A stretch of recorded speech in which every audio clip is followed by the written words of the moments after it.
وہ آپ کے آس پاس رہتے ہیں، اکثر آپ کے ساتھ سفر بھی کرتے ہیں، آپ کے کمرے میں، آپ کے باتھ روم میں، اور کئی بیماریوں کی وجہ بھی وہ ہے۔ وہ آپ کو دیکھتے ہیں لیکن آپ انہیں نہیں دیکھ سکتے۔ تو یہ بھی آتا ہے کہ کون ہے وہ جو بچوں کو ڈراتے ہیں، اور جب کبھی وہ غائب ہو کر چیزوں کو یہاں وہاں کرتے ہیں یا لوگوں کو پریشان کرتے ہیں تو لوگ سوچتے ہیں شاید کسی کی شرارت ہو، اور شاید ہی ایسا کوئی گھر ہو جہاں پہ قصے کہانیاں نہ سنائی گئی ہوں۔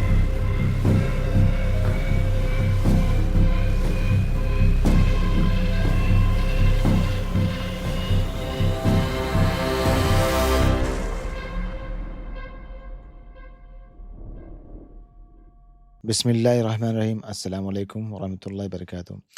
اکثر ایسا ہوتا ہے کہ جب ہمیں کسی چیز کا علم نہیں ہوتا تو ہم اس کے آس پاس خود کے بنائے ہوئے خیال جوڑ دیتے ہیں، جیسے اللہ کی بنائی ہوئی ایک مخلوق جن کے بارے میں اکثر لوگوں کو صحیح علم نہیں ہے، یا شاید بہت لوگ ایسے بھی ہیں جو نظر انداز کر دیتے ہیں، اور پھر الگ الگ مذہب میں، الگ الگ ملکوں میں انہیں الگ الگ نام سے بلاتے ہیں لوگ، کیونکہ صحیح سے پورا اس کے بارے میں معلومات نہیں ہے۔ تو کہیں لوگ نام دے دیتے ہیں بھوت، چڑیل، تو کہیں بولتے ہیں سپر نیچرل پاورز، تو شاید کہیں نہ وہ لوگ جو ایلینز بولتے ہیں تو انہی کا ذکر کرتے ہیں، ٹھیک ہے؟ کیونکہ لوگوں کو تو نہ جن کی اصلی فطرت سمجھ آتی ہے، نہ ہی ان کی طاقت کے بارے میں کچھ آئیڈیا ہے، اور جب لوگ ان کی کچھ صلاحیت دیکھتے ہیں انسانوں کے ذریعے تو وہ سمجھتے ہیں شاید یہ جو بندہ ہے یہ اللہ کا ولی ہے، یا شاید کسی بھگوان کا روپ ہے، تو الگ الگ چیزیں اس کو سوچ لیتے ہیں وہ لوگ، اور جب کبھی وہ غائب ہو کر چیزوں کو یہاں وہاں کرتے ہیں یا لوگوں کو پریشان کرتے ہیں تو لوگ سوچتے ہیں شاید کسی کی شرارت ہو، اور شاید ہی ایسا کوئی گھر ہو جہاں پہ قصے کہانیاں نہ سنائی گئی ہوں، بھوتوں کی اور یہ سب چیزیں کی ایسے ایسے واقعات ہوئے ہیں جہاں لوگوں نے عجیب و غریب واقعات محسوس نہ کیے ہوں، اور جہاں ایسا کوئی شخص نہ ہو جو کسی کا گزرا ہوا ماضی بتائے اور لوگ حیران ہو جائے کہ ارے اس کو کیسے میرا پاسٹ معلوم ہو گیا۔ تو اسی سلسلے میں انشاءاللہ آج ہم ایک سیریز کی شروعات کر رہے ہیں جن کی، اور سب سے پہلے اس پہ ہم مختصر بات کریں گے جن کے اوپر، ٹھیک ہے؟ وہ آپ کے آس پاس رہتے ہیں، اکثر آپ کے ساتھ سفر بھی کرتے ہیں، آپ کے کمرے میں، آپ کے باتھ روم میں، اور کئی بیماریوں کی وجہ بھی وہ ہے۔ وہ آپ کو دیکھتے ہیں لیکن آپ انہیں نہیں دیکھ سکتے۔ تو یہ بھی آتا ہے کہ کون ہے وہ؟ یہ وہی مخلوق ہے جن، ٹھیک ہے؟ اس مخلوق کو جن اس لیے کہا جاتا ہے کہ کیونکہ وہ انسانوں کی نظر سے چھپے ہوئے ہیں، اور دراصل جو یہ ورڈ جن ہے یہ عربک لفظ جنہ سے آیا ہے، ٹھیک ہے؟ اس کا مطلب ہوتا ہے چھپ جانا یا غائب ہو جانا، ٹھیک ہے؟ جیسے آپ دیکھو گے جنت بولتے ہیں چھپی ہوئی باغ، جنین جو ہوتی ہے ماں کے پیٹ میں چھپا ہوا بچہ، مجنون جس پر کسی چھپی ہوئی طاقت کا اثر ہو، یہ ایک ریئل مخلوق ہے، اور اس کا ذکر قرآن میں بھی آیا ہے، حدیث میں بھی آیا ہے، اور سلف نے بھی اس کے بارے میں بتایا ہے، اور بہت لوگوں نے اس کا ذکر کیا ہے۔ اچھا، آپ سوچتے ہو کہ ہم سے چھپی ہوئی چیز کیسے ہے؟ ہمارے آس پاس ہے، سب چیز دیکھ رہی ہے، تو چھپی ہوئی کیسے ہے؟ تو میں یہ پوچھتا ہوں آپ دیکھتے کتنا ہو؟ ابھی جلدی آپ نے مائکروبس کو دیکھنا شروع کیا، وائرس کو دیکھنا شروع کیا، وہ بھی کسی کے سہارے، کسی سپورٹ کے سہارے۔ سوچنے والی بات کیا ہے کہ انسان اپنی صلاحیت، اپنے 5 سینسز پہ بڑا فخر کرتا ہے، لیکن حقیقت کیا ہے؟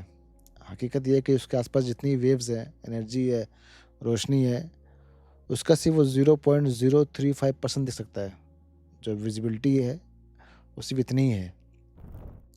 تصور کرنا مشکل ہوگا تو ایک ایگزامپل لے لیتے ہیں۔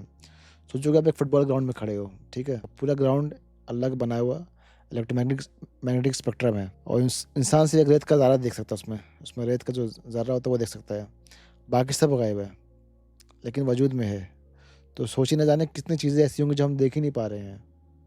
جب ایک فٹ بال گراؤنڈ میں بس ہم ایک ذرہ دیکھ سکتے ہیں ریت کا، تو باقی چیز ہم سے غائب ہے، تو آپ سوچو نا آپ کے آس پاس کتنی چیزیں ہیں آپ دیکھ ہی نہیں پا رہے ہو۔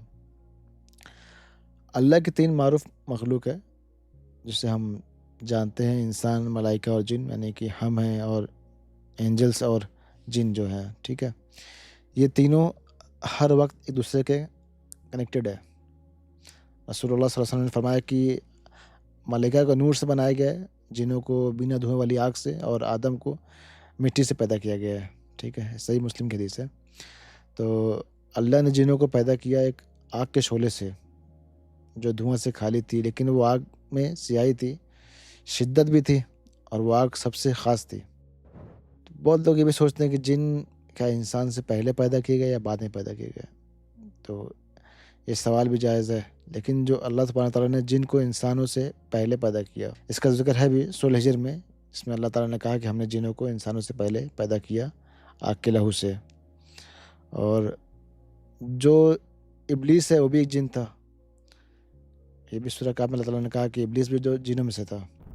اچھا، جیسے انسانوں میں پروفیشن اور صفت کے حساب سے نام دی جاتے ہیں، ویسے ان کے میں بھی ہے جن کے مختلف نام ہیں جو ان کی شکل اور صفت کے مطابق ہوتے ہیں۔ سب سے پہلا ہے جینی۔ یہ ایک نارمل ورڈ ہے جو ہم جن کے لیے استعمال کرتے ہیں، ٹھیک ہے۔ یہ وہ جن ہے جو ہر طرح کا ہو سکتا ہے، اچھا ہے یا برا ہے، ایک عام ورڈ ہے، ٹھیک ہے۔ دوسرا کیا ہے؟ عامر۔ یہ جن جو ہے انسانوں کے درمیان رہتے ہیں، گھر میں، مارکیٹ میں، ہر جگہ، ٹھیک ہے۔ یہ وہ جن ہیں جن کے ساتھ آپ سفر کرتے ہیں، شاید آپ کبھی آپ نے محسوس بھی کیا ہو جب گھر میں رہتے ہیں۔ اور تیسرا ہے ارواح۔ وہ جن ہوتے ہیں جو بچوں کو ڈراتے ہیں، انہیں تنگ کرتے ہیں، تو ان کا یہ نام ہے ارواح۔ اکثر ہم دیکھیں گے بچے ڈر جاتے ہیں، ٹھیک ہے۔ اور چوتھا جو ہے وہ شیطان۔ وہ جن جو انسانوں کو گمراہ کرتے ہیں، برائی کی طرف لے آتے ہیں، ٹھیک ہے، اس کو بولتے ہیں شیطان۔ ہر جن شیطان نہیں ہوتا، لیکن ہر شیطان جن ہوتا ہے۔ عفریت جو ہے یہ بہت طاقتور اور نقصان دہ جن ہوتا ہے۔ یہ وہی جن ہے جو سلیمان علیہ السلام کے ٹائم میں تخت لانے کی دعوت، مطلب اس نے دعویٰ کیا تھا۔ جن کتنے قسم کے ہوتے ہیں؟ جن جو ہیں 3 قسم کے ہوتے ہیں، ٹھیک ہے۔ وہ جن جو ہوا میں اڑتے ہیں، یعنی یہ وہ جن ہیں جو بہت تیز سفر کرتے ہیں، ہوا کے راستے سے موومنٹ کرتے ہیں لوگ، ٹھیک ہے۔ اور دوسرے جو ہیں وہ جن جو سانپ اور کتوں کی شکل میں آتے ہیں۔ جیسے جن کچھ مخلوق کی جو شکلیں اختیار کر لیتے ہیں، خاص کر جو ہے سانپ اور کتے ہوتے ہیں، تو ایسے مطلب کہ آپ دیکھیں بھی حدیث میں وارن کرتے ہیں کہ کبھی آپ سانپ کو دیکھو تو اس کو 3 بار آپ وارن کرو، ٹھیک ہے۔ اور تیسرا وہ جن جو زمین پر رہتے ہیں اور سفر بھی کرتے ہیں۔ یہ عام جن ہے جو شہروں میں، گھروں میں، جنگلوں میں رہتے ہیں، سفر کرتے ہیں، ٹھیک ہے۔ اچھا، بہت لوگ ایسے ہیں جو اس کو انکار کرتے ہیں جن کو۔ کچھ لوگ کہتے ہیں کہ یہ بس ایک مت ہے، تو کچھ کہتے ہیں یہ ایک پلانٹس کی روح ہے، کچھ فلاسفر کہتے ہیں کہ یہ اندرونی خواہشیں ہیں، تو کچھ کہتے ہیں شاید مائکروب جو کیڑے ہوتے ہیں، ٹھیک ہے، اور کچھ کہتے ہیں ایلینس ہے۔ لیکن قرآن کلیئرلی سب کو رد کرتا ہے، کیونکہ قرآن میں سیدھا لکھا ہے بھائی ہم نے جنوں کو بنایا، ٹھیک ہے۔ انسانوں سے پہلے جن پیدا ہوئے ہیں اور اللہ سبحانہ تعالیٰ نے جنوں کو بنایا عبادت کے لیے۔ اچھا، لیکن ہر جن جو ہوتا ہے شیطان نہیں ہوتا ہے، اچھے بھی ہوتے ہیں، برے بھی ہوتے ہیں، ٹھیک ہے، وہ بھی اللہ کے حکم کے پابند ہیں۔ اس ایپیسوڈ میں بس یہی تھا، ایک مختصر میں نے انٹروڈیوس کرنے کی کوشش کی، کیونکہ بس ضروری کہ ہم بیسک سے شروع کریں۔ تو اگلے ایپیسوڈ میں ہم لوگ دیکھیں گے جن کی جو پاورز ہے کیا ہوتی ہیں، کیسے وہ داخل ہو سکتے ہیں کسی کے جسم میں، اور کیا کیا ان کا استعمال لوگ کرتے ہیں جادو میں اور باقی چیزوں میں، ٹھیک ہے۔ تو دھیرے دھیرے انشاءاللہ باقی چیزیں بھی ٹاپک کور کریں گے اس کے اوپر۔ بس یہ مختصر چیز تھی، یہ اسٹارٹنگ ایک بریف انٹرو تھا یہ، ٹھیک ہے۔ انشاءاللہ اس کے جو اور ڈیٹیل بات رہے گی اگلے ایپیسوڈ میں رہے گی۔